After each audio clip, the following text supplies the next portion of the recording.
You are here in Mandalay EF to listen to UU talk about cloning 3G, 4G SIM cards with a PC and an oscilloscope. Lessons learned in physical security. Please be sure to make sure that your cell phones are in silent mode. Thank you.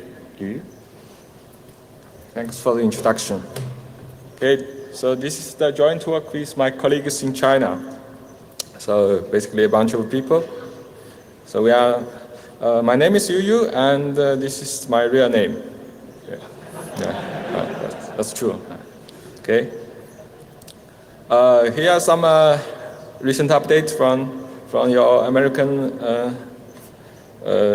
citizen forum in Russia. So this guy is sending, like, periodically sending season's greetings from time to time. You know. So this time it was saying that allegedly the NSA and GCHQ, they have stolen millions of encryption keys from a major SIM card manufacturer.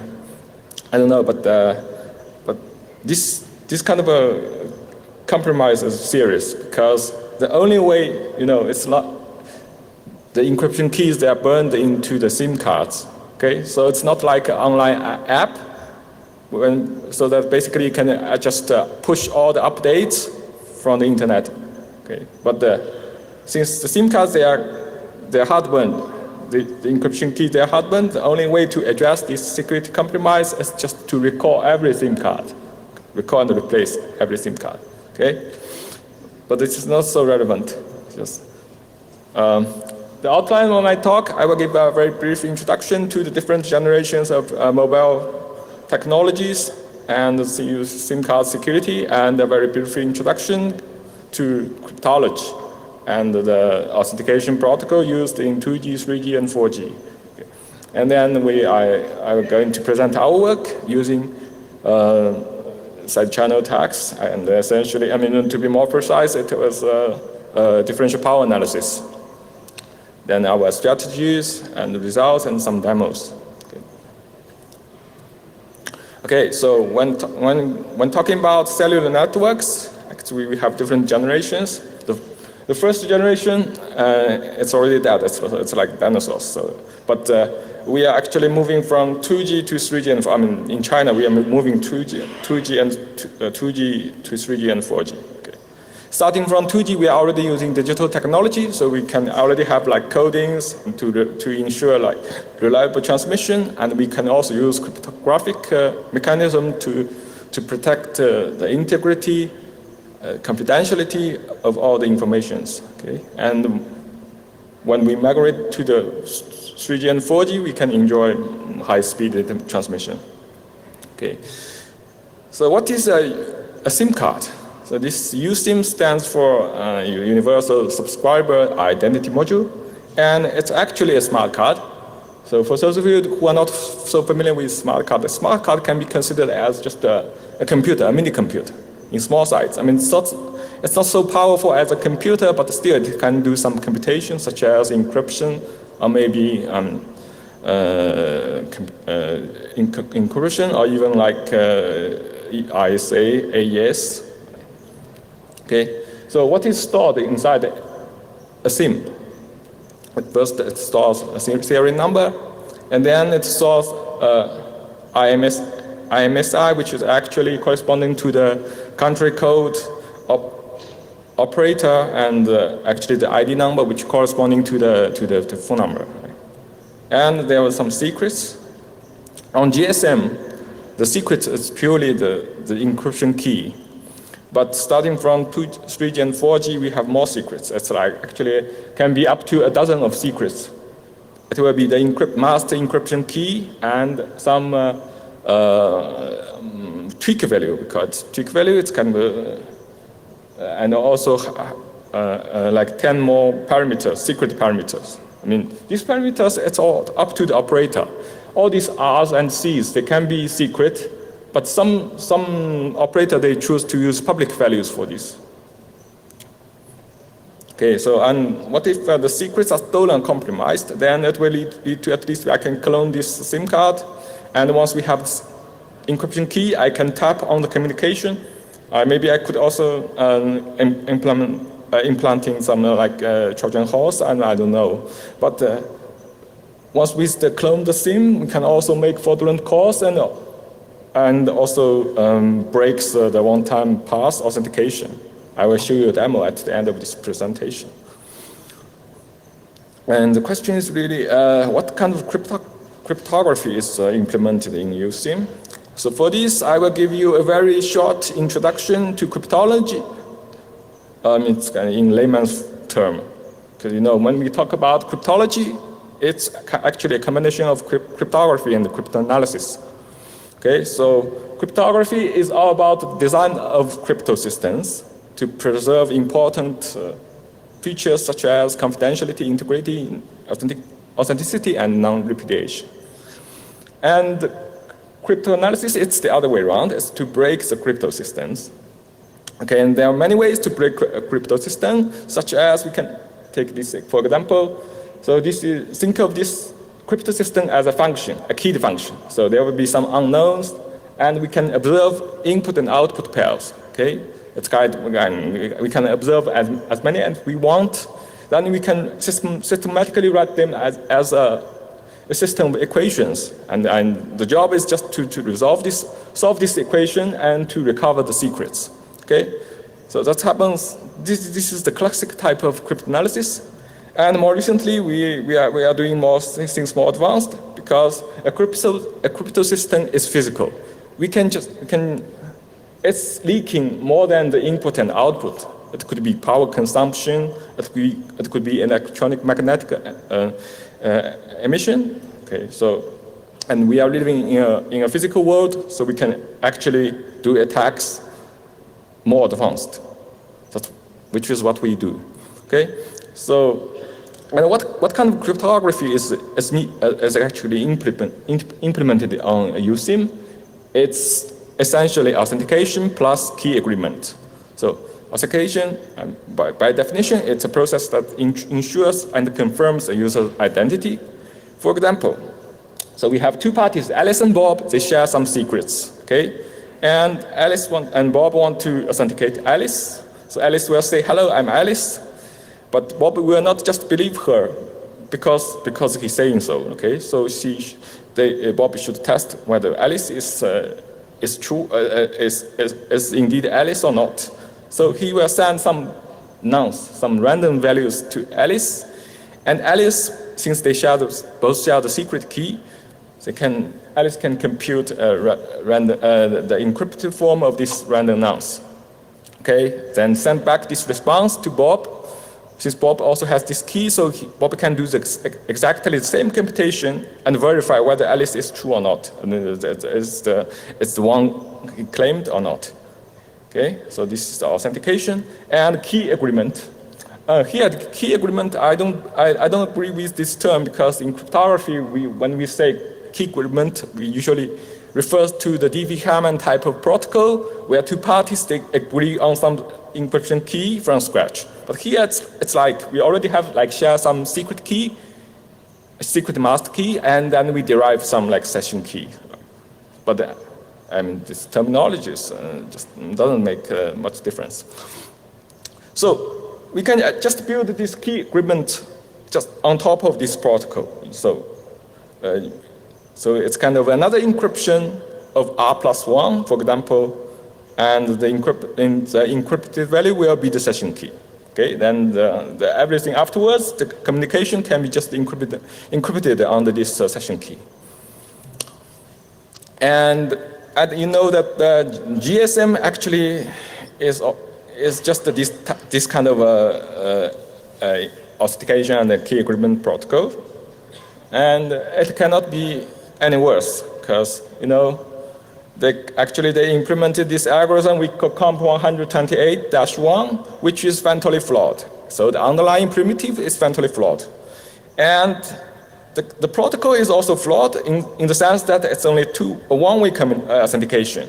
So it's only that the base station will authenticate the SIM card, but not the other way around.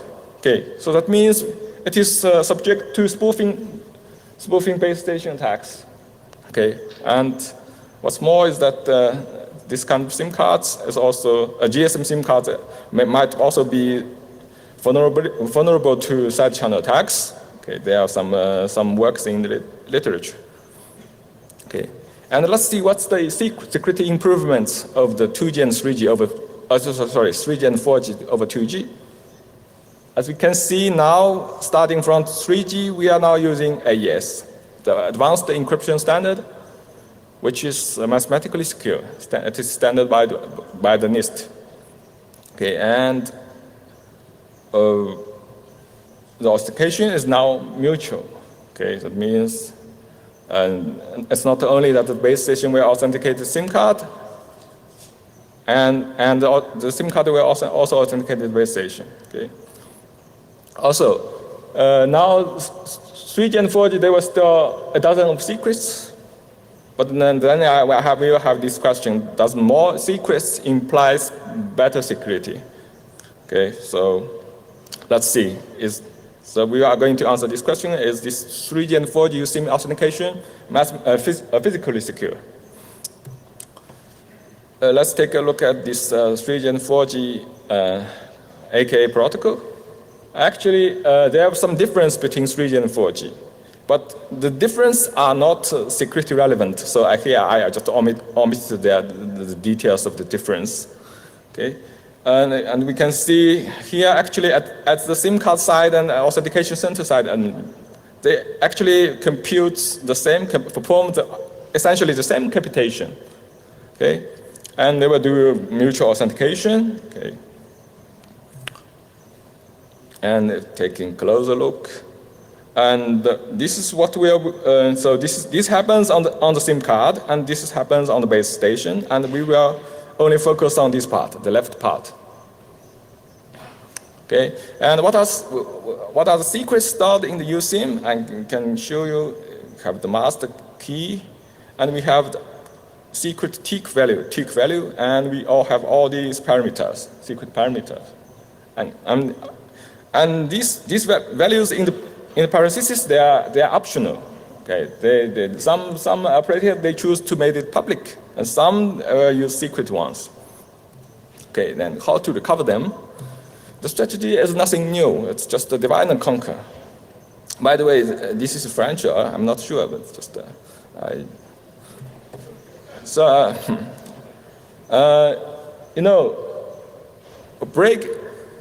like solving one single huge problem is hard, but if we could by somehow divide this one single problem into sub-problems and solving them independently, then we can do very efficient attacks.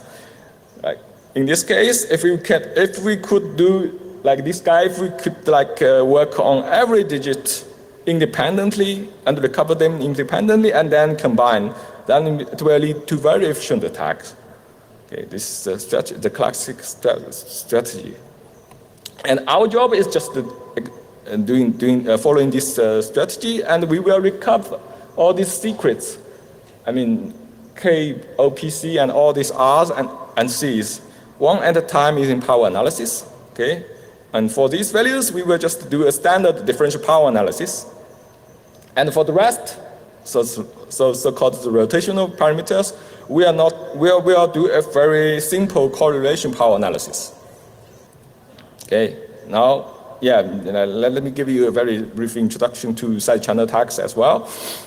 Because you know that a crypto system, in addition to the input and output, it's also leaking information in many ways, in many channels. Let's call these channels side channels. Okay, it could be leaking information through power consumption or EM or timing information or heat or even acoustics. Okay, so what we are going to explore is the power consumption of a SIM card, and this is our measurement setup.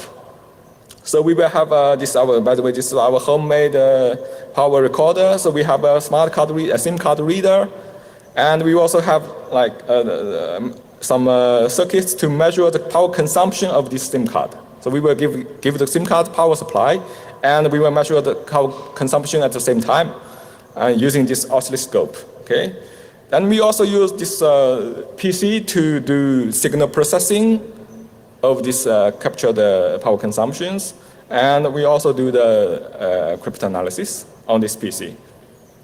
Okay. Then also a very brief introduction to DPA. What we call DPA is, you know that if we focus on AES with 128-bit secret key, doing brute force is just almost impossible. But if we could just break down this one single secret key into the key fragments, essentially into key bytes. As you know that AES operates on make the basic operations of AES operates on the bytes, okay? And so we can do some easy enumeration for every key byte, because a key byte we have only like 256 possibilities. So we can just try all the possibilities.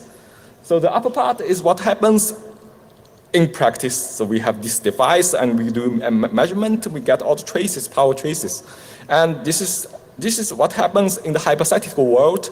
So we make a key guess, a guess about key byte, and we can also using some leaking models about this chip, and we can also get some computation estimation about this intermediate results based on the key guess, and we can test whether our key guess is true or not.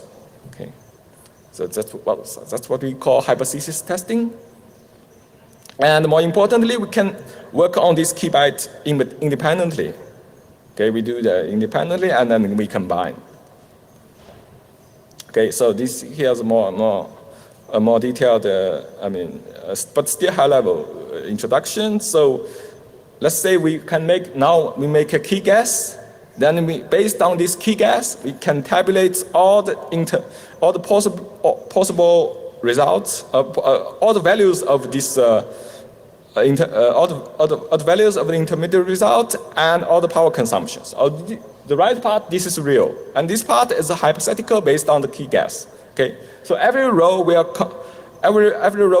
be corresponding to one input. Okay, the second row will be another input. So we can try as many input as we want, and the more input the greater number you have, and the more precise and the more efficient attack you will have.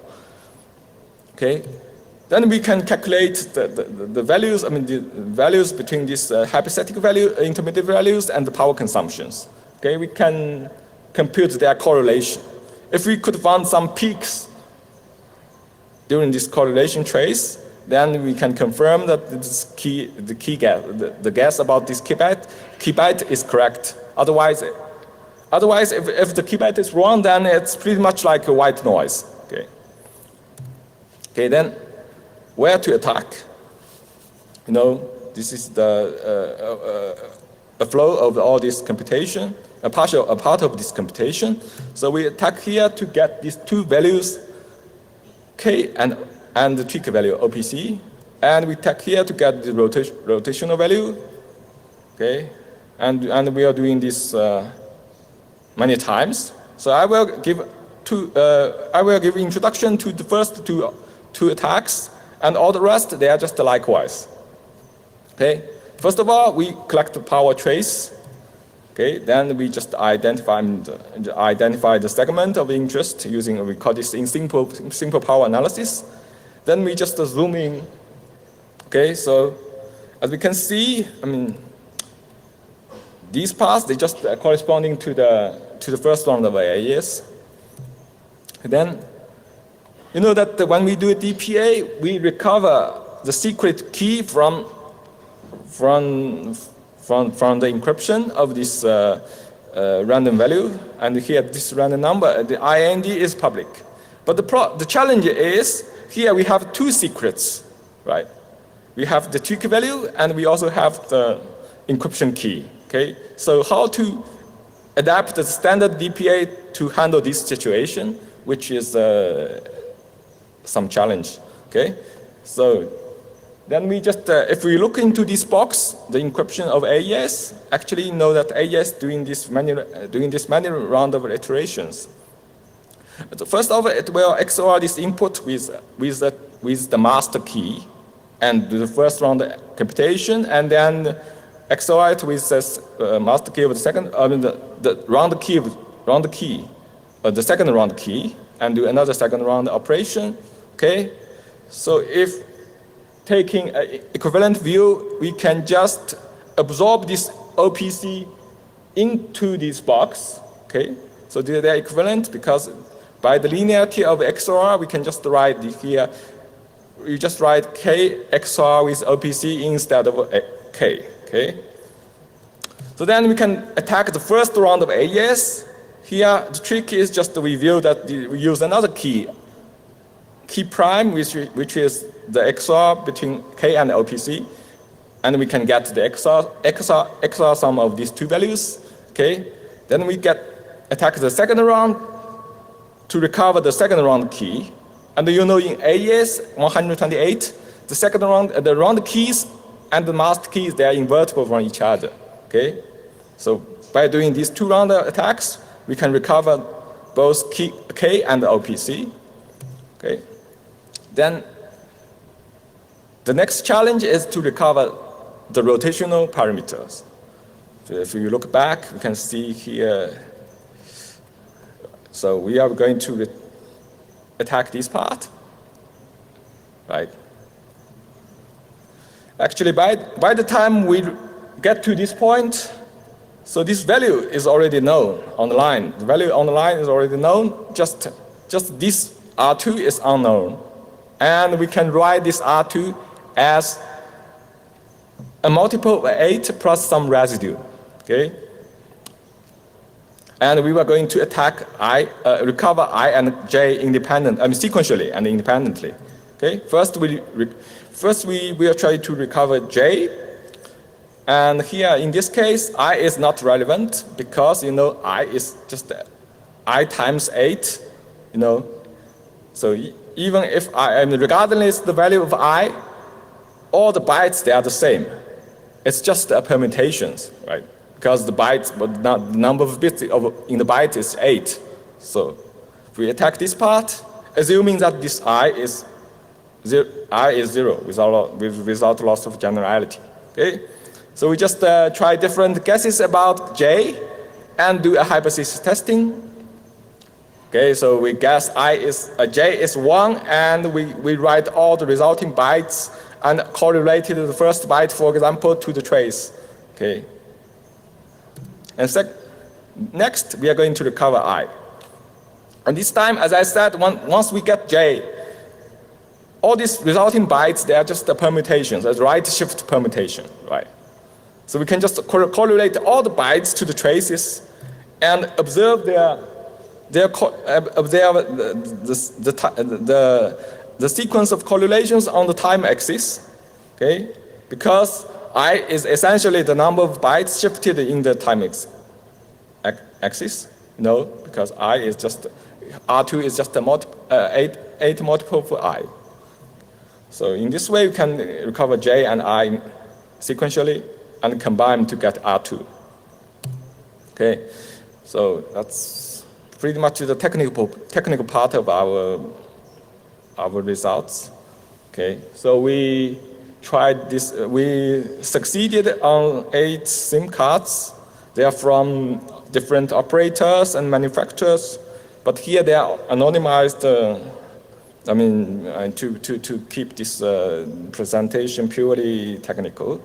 Okay, and some of them they use different technologies. The first 5 they use 3G technology, and the last 3 use 4G technologies. Okay, and some operators they choose to use only secrets K and OPC, and the other operators to use all secret values for all parameters. Okay, and then the time needed for recovering all these secrets range from 10 to 80 minutes, and we're using like 20 or from 20 up to 1,000 power traces. And here's a demo. So we are going to the phone in the middle is a normal SIM card, the one So we have this phone and its clone. And we are going to make, first of all, we make a phone call from the one in the middle to the right one. And then after that, we are doing another phone call from its clone to a third phone. Okay, let's see.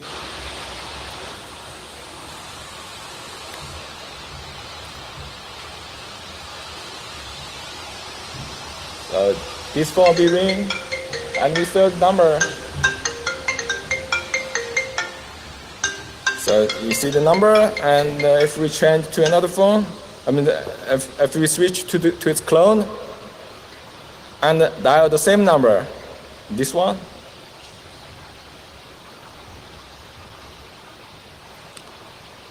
so, and it will display the same number. Right? Okay, so this is the first demo, and the second demo is slightly more advanced. Just to reset in the password of Alipay. You know that Alipay is the greatest, the largest online payment, third-party online payment, Chinese online payment system. It's like the Chinese version of a PayPal. So first of all, sorry.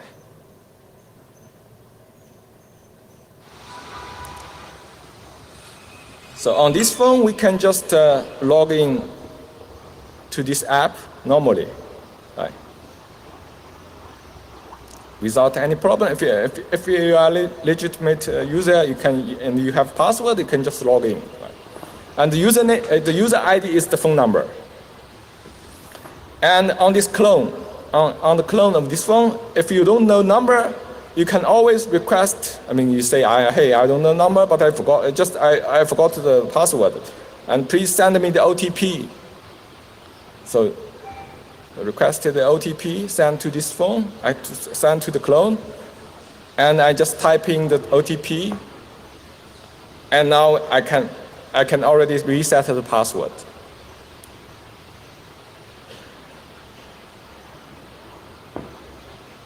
Okay, so the attacker is setting a new password for this account.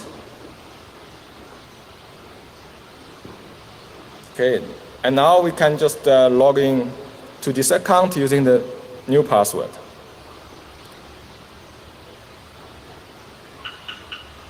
Okay, so yeah, that's it.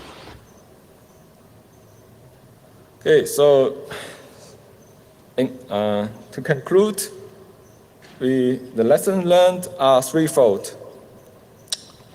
As a cryptographer, we learn thing about design of crypto systems. So if you already have a block cipher and you want to add more secret to this block cipher to enjoy better security, it is in general not possible, because in this case you get add all secrets.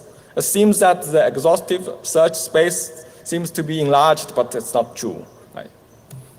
And the dilemma is, I have talked to some of these smart makers, and they are not, because this SIM card, they are really cheap, because they don't actually make any money out of this. So they don't want to invest any more, make any investment on the security protection. But you know that this kind of SIM cards, they are issued in huge quantities, right? If there is some insecurity, it will imply possibly great impact and great financial loss. Okay, so that's the dilemma. And I want to raise the awareness of physical security for this kind of small embedded devices, because in practice, the practical security requires both mathematically secure algorithms such as AES, but this alone is not sufficient. We also need sufficient countermeasures in place against physical attacks, such as side channel attacks, right, power analysis, and maybe photo attacks as well. Okay, let's conclude my talk. And for more technical details, please check out our historics paper. Okay, technical details. Thank you.